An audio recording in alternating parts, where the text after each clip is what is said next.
Right, welcome back to Break at the Apex, guys. It's myself and BT. Dirk is absent today, but he will be back for the next episode. In his words, he said, "Come hell or high water." If I'm really honest with you, What? he said, "Come hell or high water," he will be at the next episode.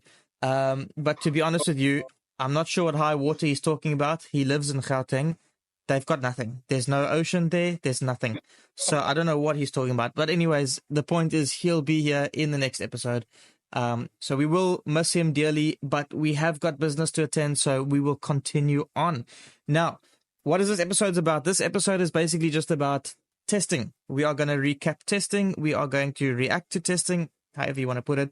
And then we'll probably make a couple predictions for the season, upcoming season, based on testing, because obviously, we've made our predictions, but now we'll make our predictions post-testing and see if there's any difference. Between us, I don't think there's going to be any difference. I think we... Yeah. But hey, let's just give it a go. So, BT, how you doing, pal? I'm good, man. But tired, but I'm good. I had a good weekend yourself. Yeah, that's good. Yeah, so it has been weekend now, guys, and usually after a work week you're tired, but in South Africa it's generally after a weekend because certain people like to do things in a week. Other way around. That's that Ferrari. It's that Ferrari strategy. It's like just completely flipped on its head. But no, look, it's great to see you again. I'm really happy that we get back to the podcast stuff now. The season is definitely in full swing. And honestly, it's just been amazing watching cars go around the track. I mean, I know it's a bit boring, 3-4 hours at a time. You're just watching cars go around with no real action. Max tried to give us some action with Mercedes, with Leclerc, but I mean, nothing came out of it. But what was your overall thoughts on testing? What is your... Put it this way. Give me one sentence on what you think testing meant to you, like in terms of what you think testing meant to the season. Give me one sentence. Just off the top of your head. Let's move on to 2026. So, yeah, no, look, okay. So I get it, man. My one sentence is just like, we're just going to have another dominant year, basically. It's just one of those things, right? And I don't think many people will disagree with us when we say that if there's one thing that's for certain, Red Bull are clear. Like if there's one thing that is, if there's one thing that's certain, that's it. I think, if I'm not mistaken, on day one, Max popped in the fastest lap by 8/10, but was he not on a harder compound tire than what the Ferrari's running that day? Yes. Yeah. Okay. So. And on the last day, on the session where Verstappen and Leclerc was actually testing, Leclerc had to use the C4. Yeah. To have the quickest time. Yeah. But look. Let's just put it like this. Ferrari are looking good. Like, I'm not gonna. Let's not. Yeah. They're not Red Bull, but they are looking good. And I mean, you got to think about it like this, right? And I've said this before, and everybody's got their own opinion, and if they don't like your opinion, then you're an idiot, which is fair. Which is fair.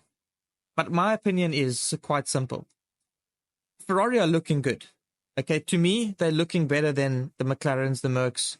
And look, testing is testing. Maybe they're not. Yeah. Maybe they're not. Maybe McLaren's hiding something still. We don't know. But Ferrari are looking good. And if they are as good as they look, think about it like this. Last year, if one team was good enough for second, they could have won the championship. If you think about Perez being so bad, I guess is the word. I just mean, The love you have for Perez, eh? The love you have for Perez, anyway. yeah, but I mean, I just mean like, Ferrari and Mercedes, Aston Martin and McLaren were the whole year taking points away from each other. If one of those teams were consistently in second place, then they could have possibly beaten Red Bull in the championship. Yes. Zach No, Brown, for sure. yeah, Zach Brown said it himself. Zach Brown says a lot of things. Yeah. Sometimes it grinds a lot of people, but what you got to understand is a lot of the times what he says is actually true. And he said if they had two Sergio Perez's racing for them, there's a possibility they wouldn't have won the championship. Because the reality is, Max coming first all the time, and Checo won 2 races, and the rest of the time he's sitting 10th. Yeah. So look, Ferrari's looking good, man. And if they can cement themselves as the second best and stay the second best for the whole season, if they can just pick up those twos and threes, seconds and thirds, they could take the fight to Red Bull, because it's not a case of, yeah, Red Bull can still be dominant in the hands of Max. He could still be a minute up the road. But the reality is, if Perez isn't on pace, like he hasn't been, Yeah.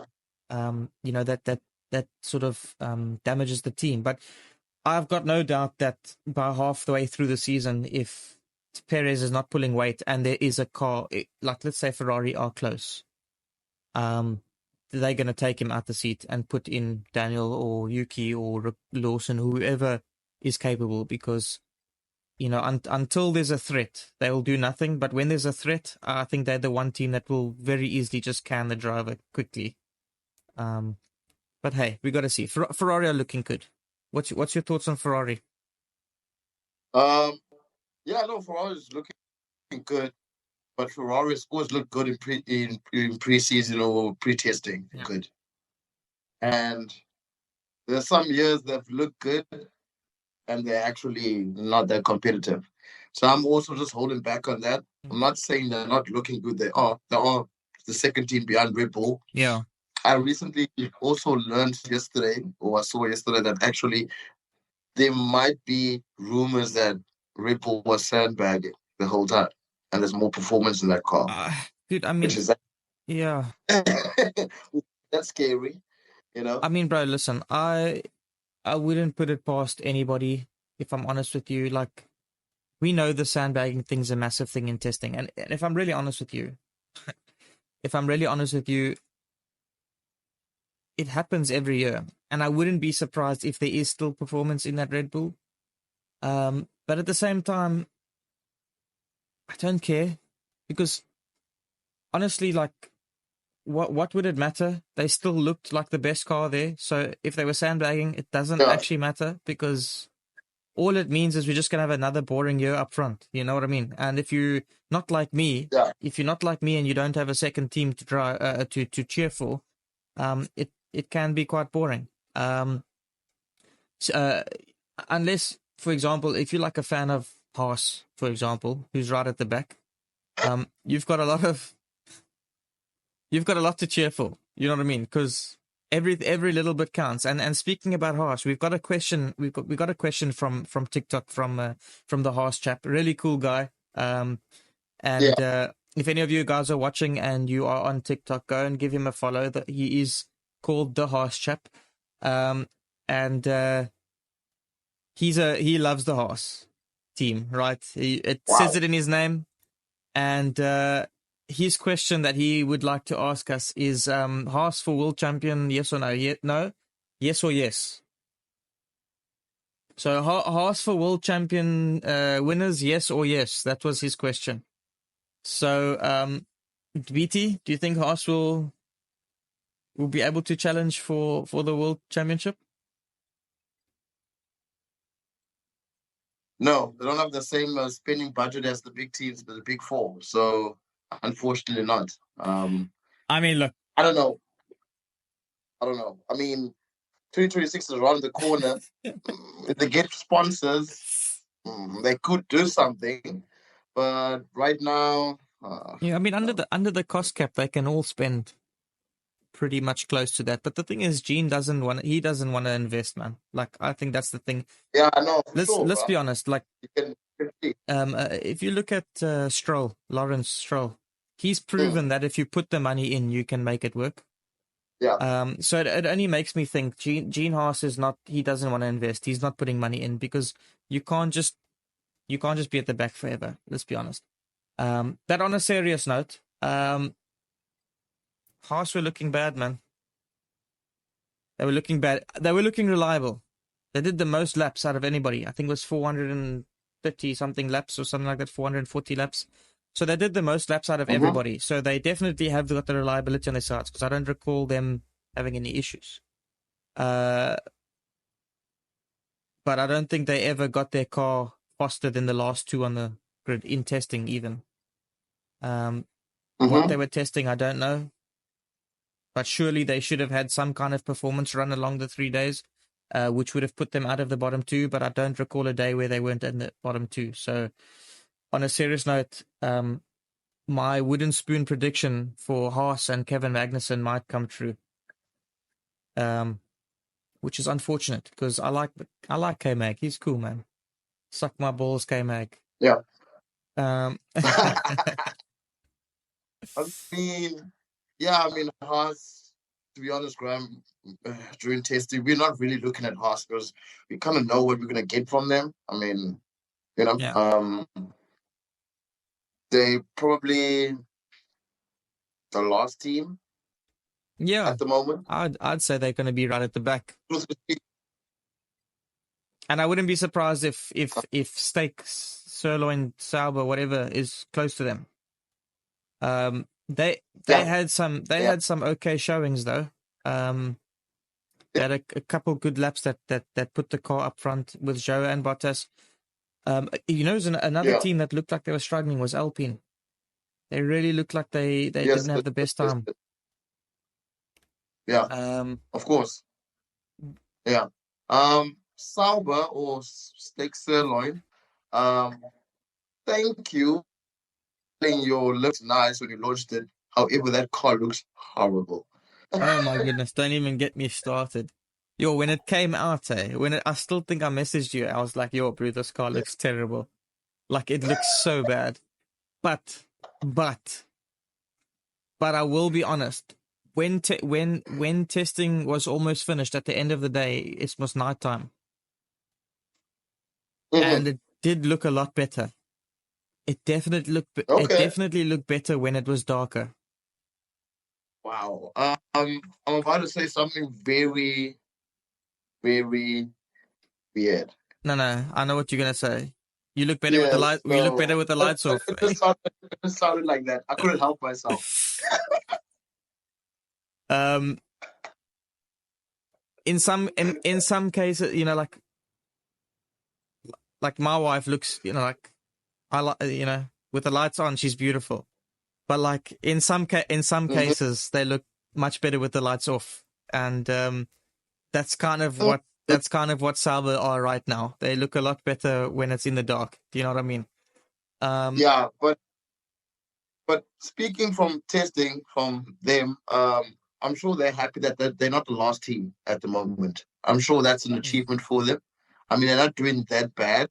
They're just there. We don't expect them to be the fastest or be near the big teams or be in the middle. So they where they want to be, I think. Yeah. I could be wrong. Yeah, but yeah, they had yeah, but it's tough because you don't know who's testing what. So I don't think they even know where they are really.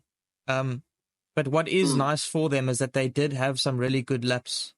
They did have some good reliability. I think they had one little issue the whole weekend. Other than that, I don't recall them having much major things. But they look okay. They look happy. They look stable. They don't look like they in the gutters or anything. You know what I mean? They look okay. Yeah. Oh shit. Yeah. Hey, are you back? Okay, cool. Yeah, sorry. But yeah, I definitely think Haas is going to be at the back, and then possibly Sauber will be maybe ninth. And then I know this is going to sound so bad, but I really wouldn't put it past Alpine to finish 8th, which is ridiculously low for them. I feel like Alpine is going to be in that fight with Williams and VCarb, Mastercard.com. Yeah. You know, and I think anything from 6th to 8th, I think those 3 teams are going to fight it out for 6, 7, and 8. And if I'm really honest with you, I think VCarb will win that, which means Alpine are sitting on the 7th or 8th mark, which is going to be pretty bad for them, considering it's a works team. I don't know what's going on there, but Alpine are just looking terrible. They didn't look great last year either, but it's looking worse now. Yeah, I mean, I think for them, it's just now looking forward to the first race. To be honest with you, they can say, or they're allowed to say, for testing for them, it's out of sight, out of mind. Yeah. To be honest with you, they can just forget about it and just move on to the race and just start the season. Yeah. The Cash App car, very impressed with that. They're looking quite good. Race pace is good. The laps that Yuki and Ricardo were actually doing were quite good, quite consistent as well. Yeah. So that car looks good. I could say, or I'm predicting that they probably after Aston Martin. Just right up the Aston Martin at the moment, but obviously we'll see how it goes in the first race. Yeah. I think that ultimately is what we need. You know, obviously, ultimately, what we need to really understand is next weekend to come. You know, so that we can really understand what is happening in terms of who's where and what.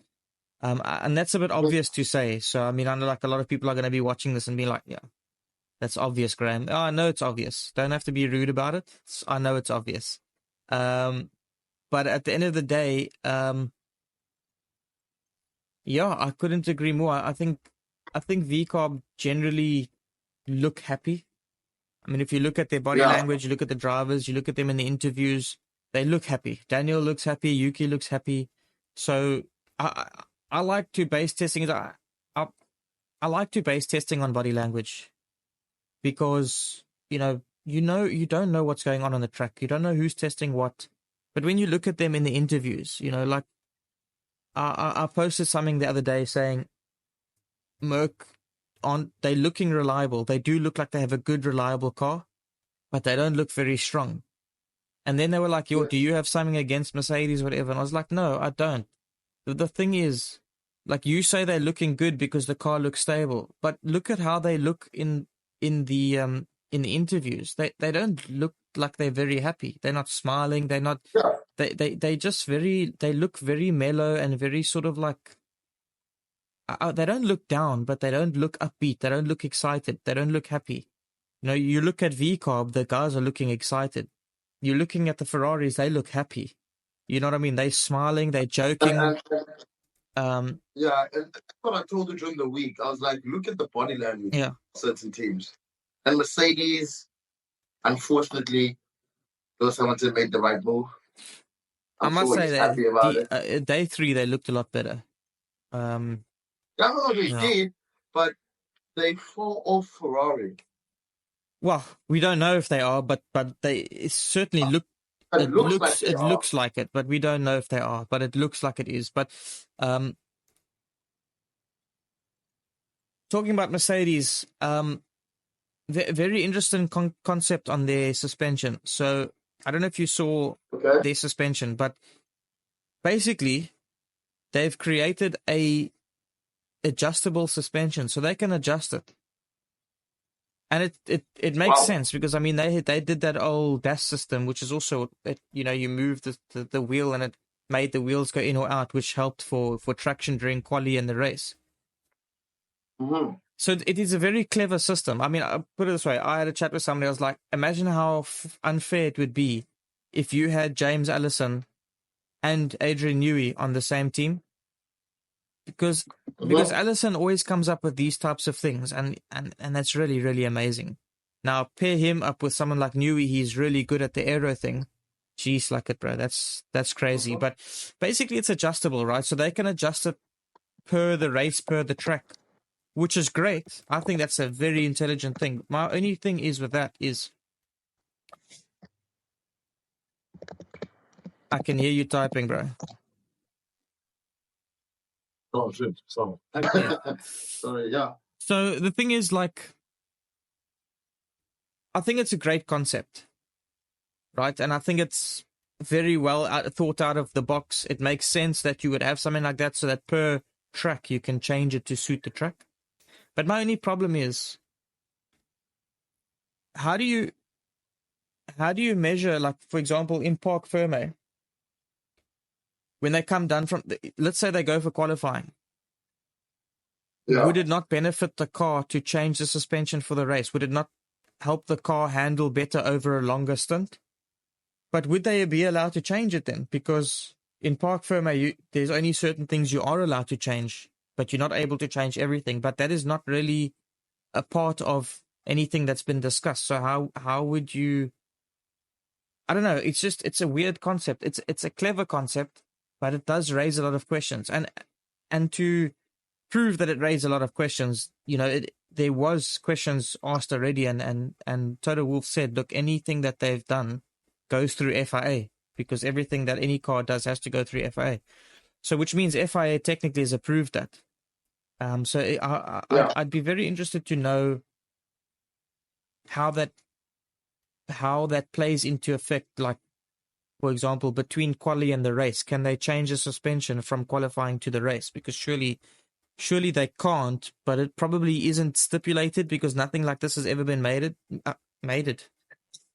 Nothing like this has ever been made. So I don't know. It's a very interesting concept. Very clever, if I might say, very, very clever. Well done to Merck for that. Yeah. I don't know, dude. I don't know how they're gonna do it. Um, I'm sure they will take advantage of that and actually try to find a Yeah. loophole of actually doing it. Just like Hamilton, I think it was the 2020 season Yeah. when he actually went outside the pit stop to do a start. What do you call it? Start. When practice a practice Yeah. start. Okay. Remember Hamilton got penalized in Russia for doing that in Russia. He got a 10 Who? second penalty, and Hamilton said Oh. after the there's no rule in if I a stating that I can't do it there. Yeah. I remember that. Yeah. So literally, he found a loophole or he found a certain advantage to do that there. However, FIA said that it was dangerous for him to do it there because the cars are still coming out of the pits. Yeah. Um, so that's something Mercedes has done Yeah. before, But they do. and They they almost got away with it. they do. Yeah. But that's the thing. I've said this a lot. I've said this about Mercedes a lot. They are a very innovative team, and Yes. because of that, you're always going to be scared of them, even if they are only got even if their car is like the fourth best, you're still scared that they will be the best. Like, even, it's been 3 years now, and they still haven't come to the front again. But yet you're still thinking, oh shucks, Merck will come back. Merck will be number one again. Like, because they are so innovative, and when they do things like this, you got to think they dominated an era that was all about power gain and power. Um, Yeah. so you've got to think, if they get things like this right, the suspension things and whatever, if they get stuff like this working, 2026, when regs go back to focusing more on the power gains, if they got this type of thing working for them, and then they can start working on the engine again, it could be dangerous from them. It could be dangerous. Yeah, no, we're not saying that, they're not capable of anything. Just in testing, they did quite look the best. I'm not saying the best in terms of they had worst testing. No, power unit wise, like how fast they were, their pace, Yeah. the time they were not clocking, they didn't look quite good. And it just shows that they're not faster than Red Bull, they're not faster than Ferrari at the moment, Yeah. and they're not faster than McLaren. Yeah. Aston Martin, debatable between into, but we will talk about that another day. To be honest with you. Look, the thing with Aston Martin are it's funny because Aston Martin on day one they looked very good on day one. Yeah. On day two and day three they sort of seemed very anonymous. Like I didn't really see much of them. But Fernando looks very chirpy. You know, Yes. he's been a lot in the press. He's talking a lot. You know, he's being himself. Lance Stroll put in some really good laps as well in testing. Yeah. At certain times. I would like to think that they've got a pretty good package. I would like to think they got a pretty good package. And Do you think? Do you think they're hiding something? I wouldn't put it past them. You know, McLaren to me are definitely hiding something. Yeah. But Me too. I think so too. Yeah, but with Aston Martin, I don't know. The thing is, I know that they've got the expertise to build a good chassis because they've got half of Mercedes people and half of Red Bull's people. So I know that they've got a good team of people. But I don't know how far they would go as to deceive the whole paddock. Whereas, like, you know, teams like Merck, Red Bull, maybe even McLaren, you know, those are teams where you know, like, they're going to keep cards close to their chest until it's time to shine. So Yeah. I don't know. I don't know if Aston are hiding something, but what I do know is that they do look happy. They do look like they're in a good place. Yeah. So if they look like they're in a good place, I feel like they know that they've got something to challenge with. I would assume not to challenge for the win. I'd assume they're trying to challenge the likes of Ferrari or Mercedes. But we'll have to wait and see. But I do think that they're gonna have a good package. This is my thinking. Personally, I think Red Bull is clear as number one. Yeah. I would like to think that Ferrari is clear at number two, but I want to say McLaren, Mercedes, and Aston Martin are going to fight it out for 3, 4, 5. But with Ferrari and their strategy team, if they don't get things right, you can add second in there. And then we're looking at 2, 3, 4, and 5 between those four teams. It could be any one of them. I honestly can't tell between them who I think is going to be where, but I definitely know that those four teams between second and fifth, those four teams, the same. It was the same last year, but I think McLaren came from behind, so it took them a while to catch up. So they were never really going to be in that fight, but they at least got close to it. But now they're gonna, from the start of the year, be sort of competitive. So I'm thinking Ferrari, McLaren, Mercedes, Aston Martin are all going to have a really good fight, and I think it's going to be a really good show to watch. Again, if you're not if you're a Red Bull fan, cool. If you're not a Red Bull fan, don't focus on who's winning. Focus on Formula 2.0. Because at the end of the day, there's still something to watch. There's still something to fight for, and if in some kind of hypothetical world Red Bull didn't exist, whoever comes second, that's the championship winner. Let's be honest. Like if you're a Ferrari fan, watch and hope for them to come second. You know what I mean? Like at the moment, there's nothing you can do about Red Bull. Like it's inevitable. Like there's just nothing we can do there. So just leave them. Just act like they're not there, and just fight for P2. With saying that though, if Perez is not on pace like he wasn't, then you really want your car to consistently be in P2. You know what I mean? Because then that gives you that opportunity to actually be in a title fight. But yeah, I'll say Red Bull first, and then second to fifth between Ferrari, Aston Martin, McLaren, and Mercedes. I'm personally going to go with McLaren for second. I should be going with Ferrari, but I made these predictions in our prediction episode, and I'm going to stick with it because I do think McLaren are hiding something. And quite frankly, I just want to see them there. So Yeah. I mean, so McLaren, the testing was quite it was okay. They're one of the teams that had the least model laps, if I'm not I think mistaken. second So last, yeah. yeah, so there's some media platforms saying that they didn't have the greatest testing Yeah. time or testing week in Bahrain, but a team like McLaren at the moment, they're more focused on the race now to just see where their car is and how far they are from Red Yeah. Bull. But I'm very excited to see them next week, to be honest, or this weekend, to be honest, just to see how far they are from Red Bull and how far or what's the gap between them, Ferrari, and Mercedes. Okay, it's clear that the gap is there between them and Mercedes, as we saw in testing. But I'm more like focused on the gap between them and Ferrari. But they are looking good, and they're definitely hiding something because their body language Yeah. is not saying that we are in trouble, we don't know what we're Yeah. doing or going wrong. They're looking confident. Yeah. So yeah, I'm looking forward to that. But I also think that, you know, you don't know. Testing is all about gathering data, right? We don't know what upgrades are already in play for the first week. There's rumors that some teams already have upgrades coming.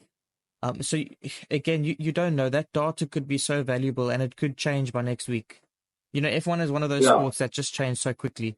I mean, we saw McLaren last year, go from like literally one of the worst cars to like one of the best cars in like one upgrade or two upgrades. So it's a tough one to really know based on testing. But hey, I mean, we're doing a testing recap episode for a reason. We basically just recapping what we saw, and that is pretty much what we saw. Um, I think, yeah, I think there's one team that we have missed as well. We've spoken about all the other teams. There's two teams we've missed, but we'll leave the one team for last because that's the big boys. But the one team we missed, we did not talk about Williams. And oh, look, listen, Logan is so on brand. That guy, day one, out the pits, spun the car. Just super on brand.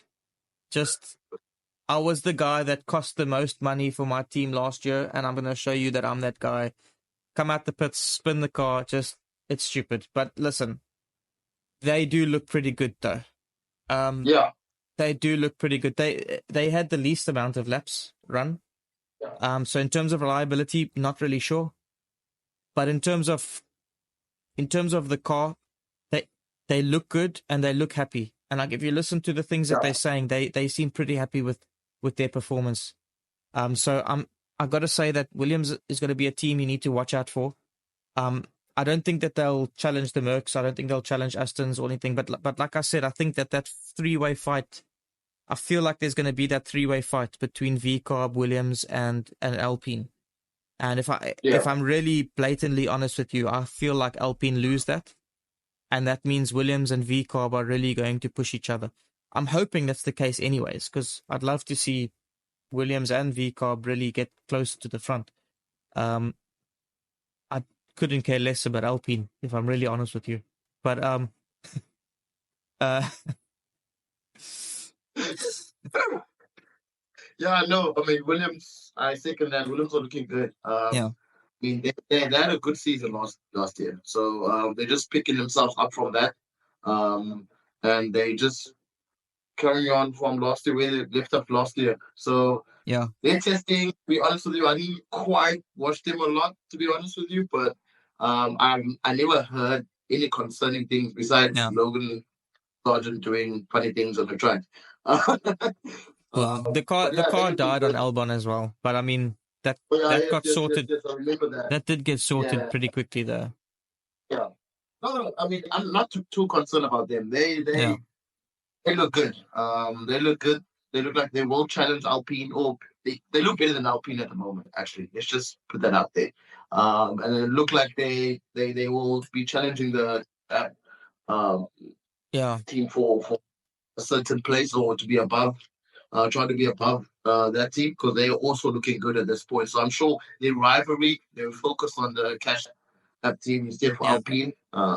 I don't know. It's just the way I'm seeing it at the moment. I mean, if I'm honest, I think Alpine should worry about Haas. Which no, I'm joking. Uh, I'm just joking.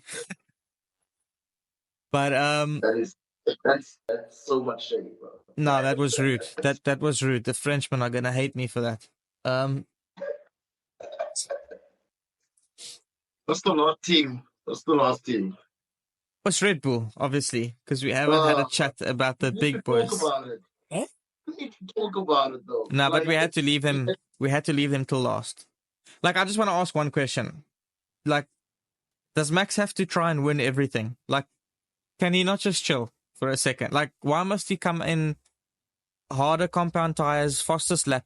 You know, like, can he not just relax? Like, he doesn't have to be first all the time. You know what I mean? It's no. just testing. Oh, Max is he's a different character. That one, he's just built different. Yeah, no.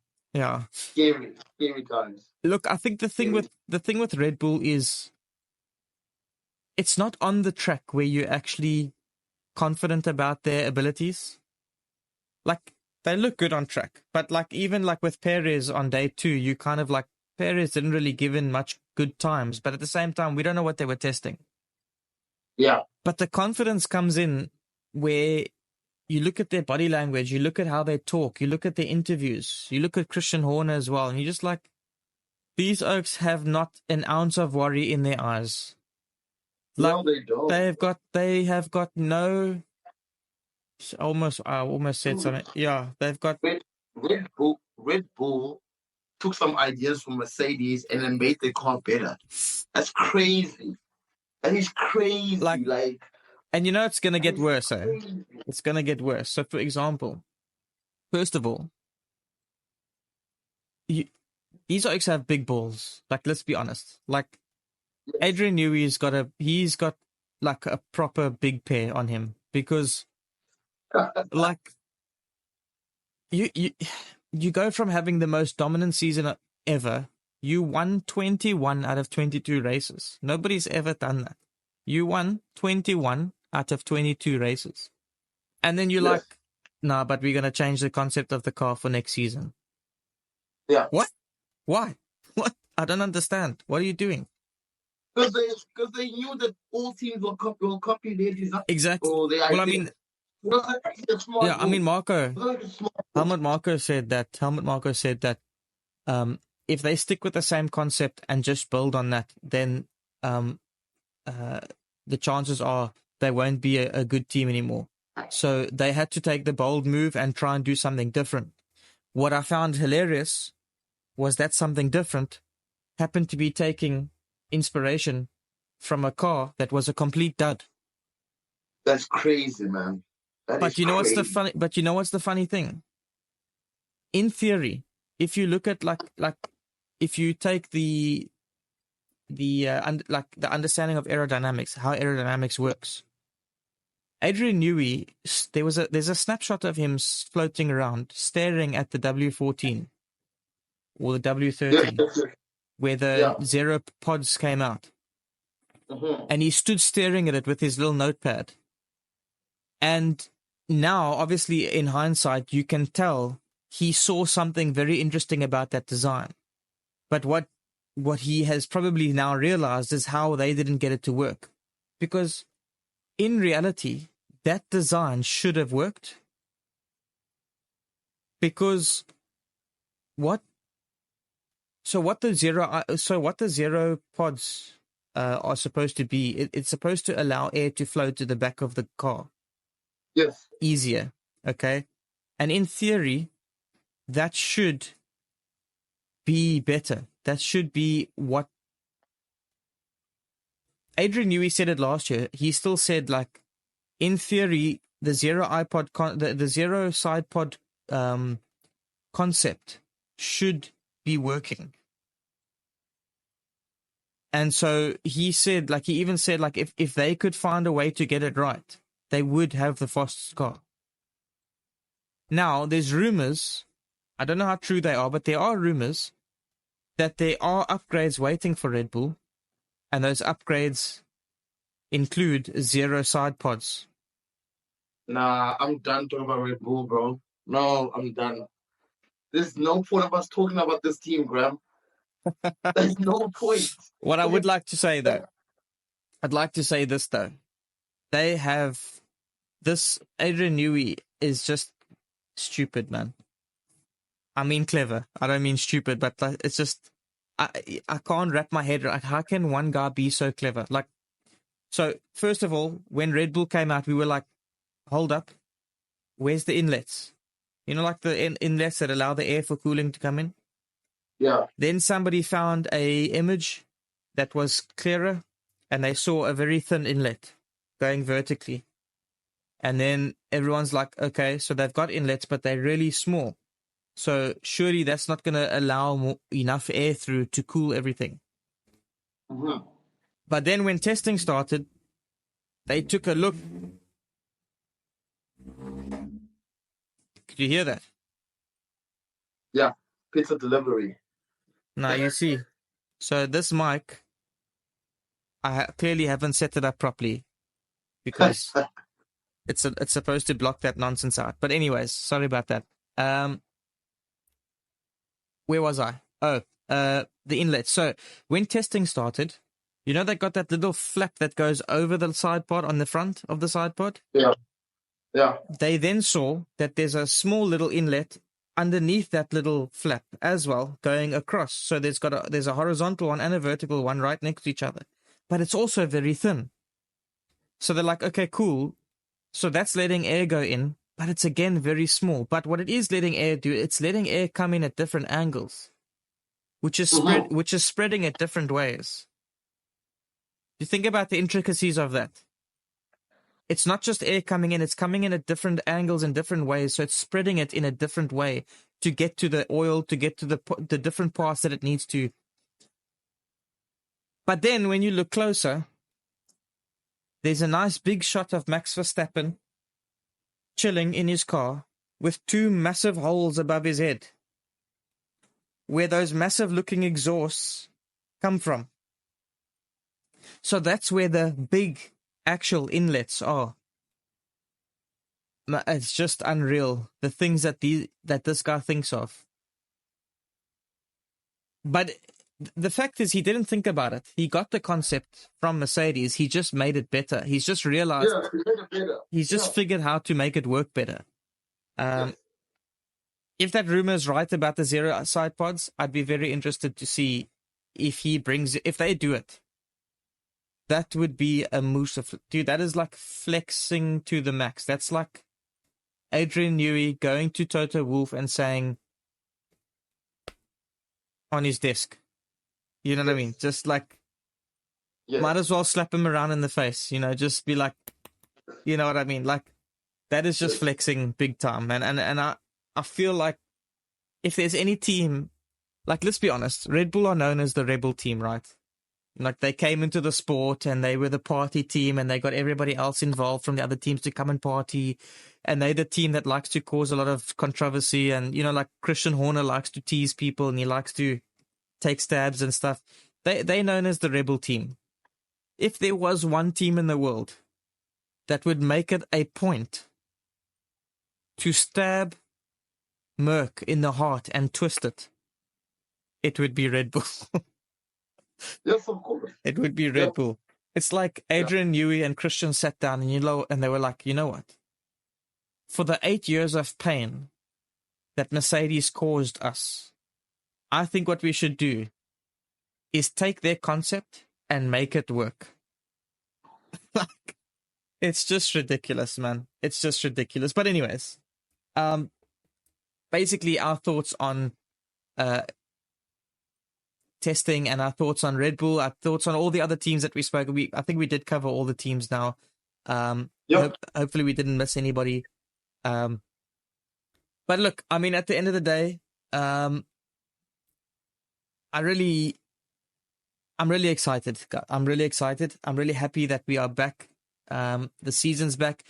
And the podcast episodes are going to start getting more exciting now because now we got a lot more to talk about. And let's be honest, I think this year is going to be mental. So every episode is going to count. Maybe not the racing, but there's going to be a lot of drama in between, a lot of silly season stuff happening. And yeah, hopefully the racing will be great. Maybe not up front, but hopefully, there'll be some solid things to talk about. Like, we've just got to do that thing of like between second and fifth. Let's just like support those teams. You know what I mean? Yeah. But look, at the end of the day, I'm super excited. I cannot wait for the racing to get started. I'm sure you are with me on that one. But yeah, do you have any final thoughts that you'd like to put out in the universe, BD? Red Bull's looking scary. We know that. By the way, we know that. but That's not a secret. Don't watch Red Bull. Watch the cars behind them. That's going to be a good season. That's going to be the fight. Yeah. So enjoy this, guys. We'll see you guys next week. Yes, thanks, guys. Have a lekker weekend, or lekker week. Sorry, the weekend's over. What am I talking about? Anyways, please, guys, once again, if you haven't already done it, please hit the subscribe button. Give us a follow. We'd really appreciate it. And jump on this journey with us, watch us, get involved in the comments, and have a bit of fun with us. We will be doing race reviews. We'll be doing some specials throughout the year. But race reviews are going to start coming in thick and thin because the season's about to begin and I cannot wait. So I'm going to let you guys rest from our boring voices for now. We hope to see you in the next episode. And good night. Thank you. Cheers. Good day. Good night. Doesn't matter. Wherever you are. Cheers.